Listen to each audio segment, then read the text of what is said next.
नमस्कार, पैलाग, जय हिंद। आज आपसे एक निवेदन करने आया हूं और खासकर उत्तराखंड की हर पर्वतीय क्षेत्र की जनता से निवेदन करने आया हूं और सभी जनता जो ये सोचती है कि 7 साल की मासूम के साथ जो दुष्कर्म, जो यौन शोषण और जिस प्रकार से उसकी हत्या की गई निर्ममता से, और आज सुप्रीम कोर्ट उस आरोपी को आरोप मुक्त कर देते हैं। सरकार की कमी की वजह से, जो हमारी राज्य सरकार है उसकी कमी की वजह से एक दरिंदा सुप्रीम कोर्ट में पाक साफ हो जाता है। जो पॉस्को कोर्ट, हाई कोर्ट में मृत्युदंड पाया हुआ है वो पाक साफ हो जाता है। एक जन आक्रोश रैली, आपके अंदर भी वो दर्द होगा। मैं जितने लोगों से मिल रहा हूं सभी के अंदर वो गुस्सा है कि ऐसा क्यों हुआ।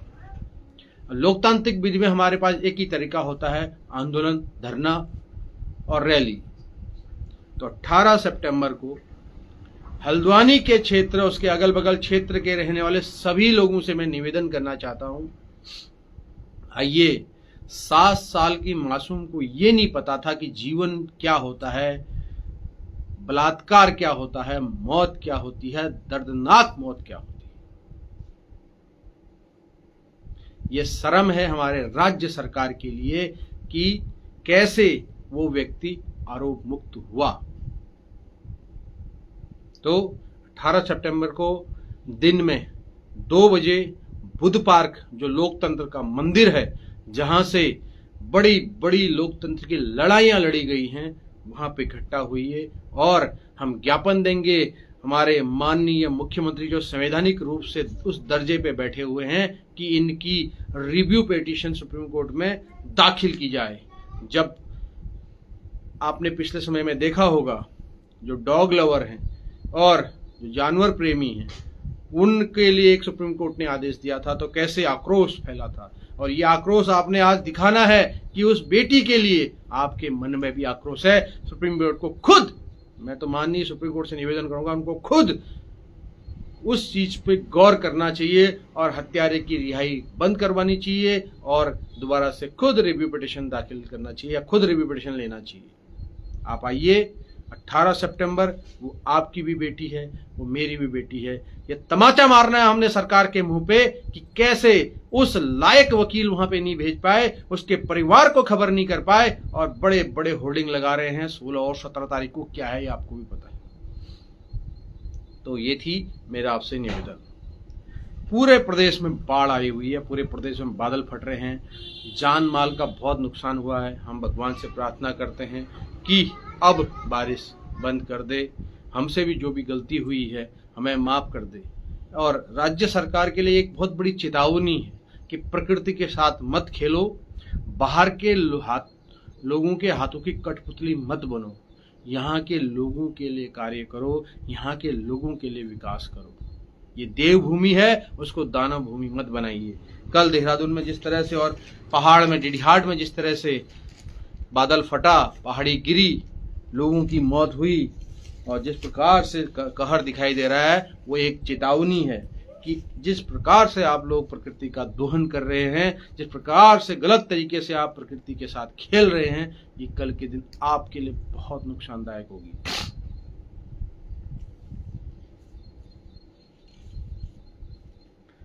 एक खबर आ रही है हमारे प्रधानमंत्री जी के उससे कि आज वो बहुत बड़े स्वास्थ्य अभियान का शुभारंभ करेंगे। 25 साल हमें राज्य बने हुए हो गए और उससे पहले 50 साल हमारा उत्तर प्रदेश संयुक्त प्रांत में हम लोग थे।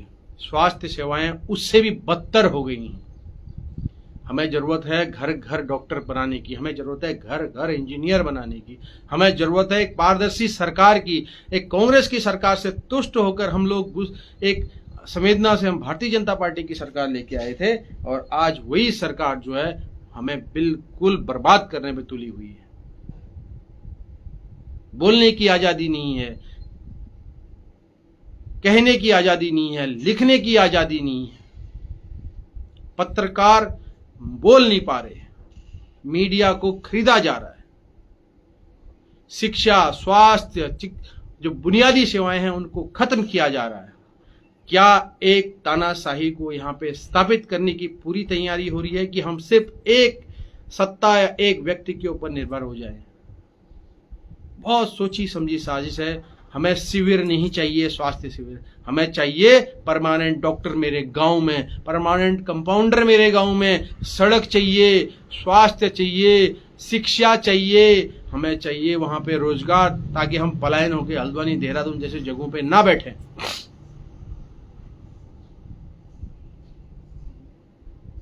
हमें चाहिए ये।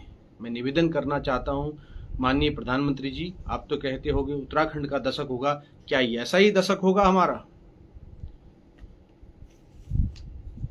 आज एक बहुत बुरी खबर आ रही है जसपुर से, फिर वो बेटी से जुड़ी हुई है।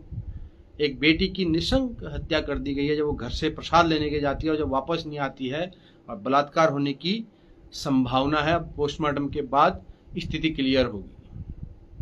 सोचिए, बेटियां राज्य में सुरक्षित हैं, यहां तो बेटे सुरक्षित नहीं है। आप देखिए, टिहरी का एक मामला आ रहा है, एक सोशल मीडिया इन्फ्लुएंसर कमल कफलटिया जी ने उसका वीडियो चलाया और बंदा खुद बोल रहा है कि पुलिस, जो उत्तराखंड की पुलिस है, माननीय मुख्यमंत्री धामी जी की पुलिस है, वो मूत्र पिलाती है, उनके सर के ऊपर मूत्र करती है, अपने जूते चटवाती है, उस पेशाब को पिलवाती है। कहां की न्याय है महाराज, कहां की मानवता है? आप तो राष्ट्रीय स्वयंसेवक आरएसएस के स्वयंसेवक रहे हैं, यही शिक्षा दे रहे हैं आप अपने पुलिस वालों को, यही बताना चाह रहे हैं आप अपने पुलिस वालों को कि ऐसा ही करो सबके साथ। आज से हम अभियान शुरू करेंगे। पुलिस मुंह चटवाती है, झूठा चटवाती, जहां भी पुलिस वाला मिलेगा मैं जरूर पूछूंगा उससे, भाई क्या कारण था पुलिस वालों ने ऐसा किया, क्या एक्शन लिया, क्या उन्होंने कोई इसके ऊपर अपनी बात रखी? जिस प्रकार से वो व्यक्ति बोल रहा है, कोई पत्रकार उसकी आवाज नहीं उठा रहा, कोई व्यक्ति उसकी आवाज नहीं उठा रहा। इतना डर इस लोकतंत्र में? मुख्यमंत्री धामी जी क्या तानाशाह है, जो पुलिस के द्वारा तानाशाही कर रहे हैं कि हम तो मूत पिलाएंगे तुमको, हम तुम्हारे पर पेशाब कराएंगे, हम तुम्हें अपने जूते तलवाएंगे, डंडों से मारेंगे। कहां है न्यायालय? जब सुप्रीम कोर्ट 7 साल की बच्ची की बलात्कारी को, हत्यारे को, आरोपी जो है उसको छोड़ देता है, बाइज्जत बरी कर देता है, तो इसमें कहां है हमारा न्यायालय? कहां है हाई कोर्ट? कहां है सुप्रीम कोर्ट? कहां है वो बड़े बड़े अधिकारी जो सितारे लगाते हैं जनता के पैसों से? कहां है गढ़वाल आईजी? कहां है वहां के हमारे उत्तराखंड के डीजीपी? अभी तक क्या कार्रवाई की है आपने? झूठ अगर वो बंदा बोल रहा है तो उसके खिलाफ आप सख्त कार्रवाई कीजिए, और अगर आपके पुलिस वाले झूठ बोल रहे हैं उनको फांसी पे चढ़वाइए, लाइव उनका ब्रेन मैपिंग करवाइए, और पूरी जनता को पता चले कि ये सच बोल रहे कि झूठ बोल रहे, और उस व्यक्ति का भी लाइव ब्रेन मैपिंग करवाइए। दूध का दूध, पानी का पानी हो जाएगा। करवाइए, नहीं तो ये जनता आपको माफ नहीं करेगी। और मैं देवतुल्य जनता से निवेदन करना चाहूंगा, जरूर आइए, आंदोलन कीजिए, खड़े होइए। आज वो बेटा है, कल वो बेटी है, कल तुम्हारे घर की बेटी होगी। हम कांग्रेस को कोसते थे, लेकिन भारतीय जनता पार्टी और आरएसएस के स्वयंसेवकों की सरकार उससे भी बदतर है। जो ऐसे कृत्य हो रहे हैं उनके, उसमें बेटियां सुरक्षित नहीं है। कल अंकिता भंडारी हत्याकांड की वर्षगांठ है, अंकिता भंडारी हत्याकांड की कल वर्षगांठ है। 18 सितंबर को आरएसएस और भाजपा के लोगों के, नेताओं के बच्चों ने हमारी एक पहाड़ की बेटी की हत्या की थी, और वो वीआईपी जो 19 तारीख को आने वाला था, वो कौन था, किसने उसको बचाया? इसी राज्य सरकार और इसी एसआईटी ने उसको बचाया। वहां भी जांच के दायरे में। कहां है न्यायालय? कहां है न्याय? आम जनता की गरीब होना का गुनाह है। बहुत शर्म की बात है हमारे लिए। और हम बात करते हैं बड़ी बड़ी बातों की। कल मैं देख रहा था, बड़े बड़े फोटो खिंचाए जा रहे थे कि हम सफाई कर रहे हैं। अरे आप आइए, मैं दिखाता हूं आपको कहां पे गंदगी है। आप आइए, मेरे क्षेत्र में गंदगी का ढेर पड़ा हुआ है, मेरे अगल बगल हर वार्ड में गंदगी है, और आप एक फोटो खिंचा के किनारे हो जा रहे हो। कल सबने फोटो खिंचवाई है स्वच्छता पखवाड़े में। इतनी चाटुकारिता। जमीनी मुद्दों पे कब जाओगे, जमीन पे कब जाओगे? हवा में उड़ने से, होर्डिंग लगाने से जनता के काम नहीं होते हैं, जमीन में बैठने से होते हैं।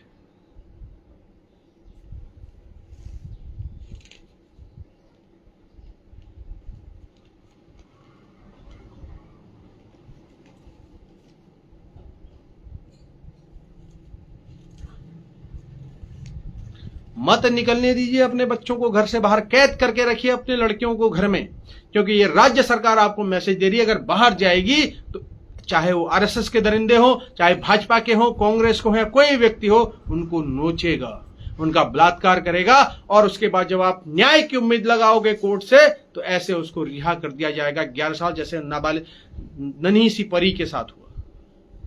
आपके अंदर गुस्सा नहीं आया, आपके अंदर जज्बात नहीं जागे कि ये क्या हुआ? ऐसा लैंडमार्क, ऐसा ऐसा ऐसा ऐतिहासिक फैसला देने से पहले, क्योंकि इन सब बड़े बड़े लोगों के बच्चे बड़े बड़े कंपाउंड में रहते हैं और हमारे बच्चे खुले में रहते हैं, तो हमारे बच्चों के साथ जो दरिंदगी होती है तब ये कोई ध्यान नहीं देता। और ऐसा हमें माननीय न्यायालय से न्याय मिलता है कि 11 साल बाद का आरोपी जो फांसी की सजा पाया गया है हाई कोर्ट से, वहां बरी हो जाता है। ये बड़ी सोचनीय बात है। एक ट्रक ड्राइवर जिसकी हैसियत नहीं है सुप्रीम कोर्ट के वकील को करने की, लेकिन वो सुप्रीम कोर्ट से बरी हो जाता है। कौन है उसके पीछे? कौन जांच करेगा उसकी?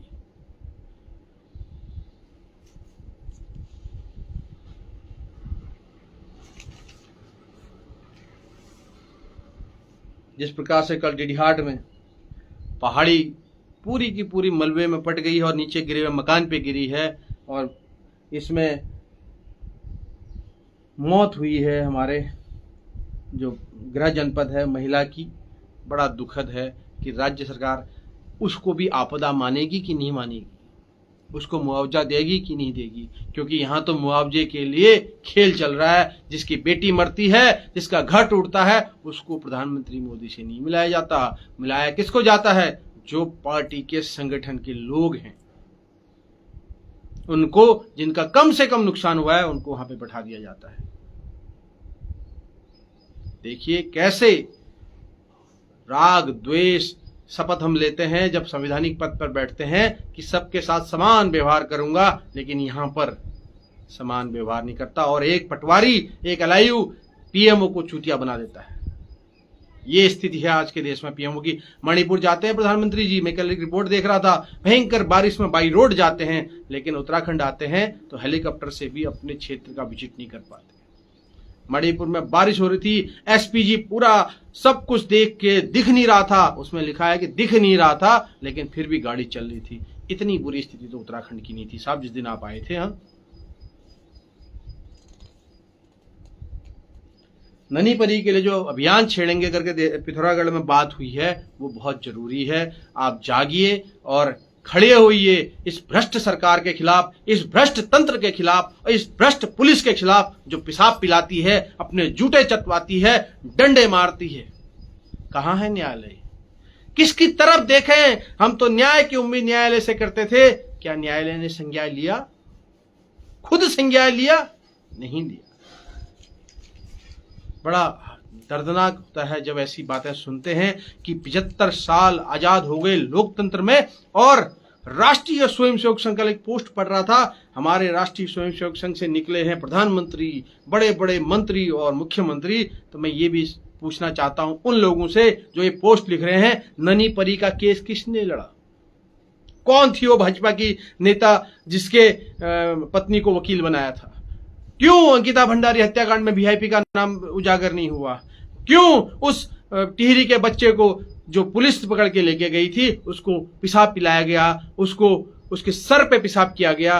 क्यों? उसके बारे में कौन बात करेगा? आपदा पीड़ितों के साथ आप ऐसा दुर्व्यवहार करते हो, भेदभाव करते हो इस लोकतंत्र में जिसकी तुम शपथ खाते हो कि हम नहीं करेंगे करके। माननीय न्यायालय महोदय, एक इंसान की आस आप ही की तरफ थी और आज वो आस भी आप खत्म कर रहे हो। मेरा तो इतना ही कहना है आप लोगों से कि जरूर आइए 18 सितंबर हल्द्वानी में, आप जहां हो वहां आक्रोश रैली निकालिए, ज्ञापन दीजिए, सरकार के खिलाफ खड़े हुए, ये भ्रष्ट तंत्र के खिलाफ खड़े हुए। आज उसने 7 साल की बेटी को निगला है। ये पूरी की पूरी गलती तंत्र की है, प्रशासन की है, पुलिस की है और शासन की है। कल वो आपके घर में भी आएगा, परसों मेरे घर में आएगा। ऐसे रहोगे तो आप अपने बच्चों से, अपने बेटियों को और बेटों को भी नहीं बचा पाओगे। बहुत बहुत धन्यवाद। मैं फौजी भुवन पहाड़ी हिंदू आप लोगों का बहुत बहुत आभार करता हूं, निवेदन करता हूं कि जरूर आइए। जितने भी लोग हल्द्वानी में रहते हैं, कल 18 तारीख दिन के 2 बजे बुद्ध पार्क लोकतंत्र का मंदिर जरूर आइएगा। बहुत बहुत धन्यवाद। नमस्कार। पैलाग। जय हिंद।